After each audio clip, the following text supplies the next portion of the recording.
Okay, I'm fine with having the uncomfortable conversation right now on how successful Supergirl will be at the box office. Before I say anything, if you're one of the people that is fueling a culture war on the internet for literally no apparent reason other than likes and clicks, go fuck yourself. You're the lowest scum of the internet. But anyways, let's get into it because I honestly have a kind of in-between opinion on this whole discussion. Supergirl is eyeing a $55 million domestic opening weekend. So domestic including the United States and Canada. We do not know the worldwide opening number yet. We have no clue. But this is just okay.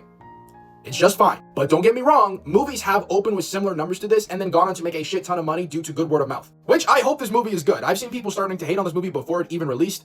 You know, I can think of a couple reasons as to why. But considering the fact that the original story, which is pretty good, I recommend reading and buying it. The team behind this movie is also pretty solid. It has a pretty good chance of being not just good, but even great. Then this is where we kind of get to the tough discussions. This has one of the worst release dates I have seen in a long time. This movie is sandwiched between Toy Story 5 and The Odyssey, and then later in July followed by Spider-Man Brand New Day. So I don't know how good of legs this movie can have. Like, if it has good word of mouth, like, I don't know if those legs are possible to push it to a profitable number. I think that fault is solely on Warner Brothers and DC and them positioning it in that kind of day, because I'm like, guys, you're positioned by movies that will naturally make more money. I'm sorry. Example of a movie that came out this year that didn't have something like this was Project Hail Mary. It opened up to a pretty good number objectively. But this shit had fucking legs, bro. There was really no competition for the first few months it was released. I believe it's sitting at like $600 million right now, which is by far and beyond a profit. But there's also the discussion of the fact that superhero films, other than a few IP, are not popular right now.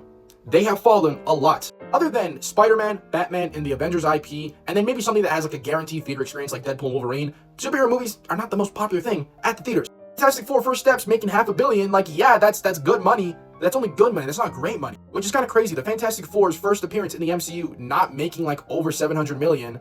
That's a little crazy. Thunderbolts borderline flopping is also kind of concerning to say. And I know you might be thinking, oh, well, this is an unknown group of heroes, you know, in the MCU or whatever. Of course, it's not gonna make a lot of money. In 2014, the Guardians of the Galaxy made $700 million.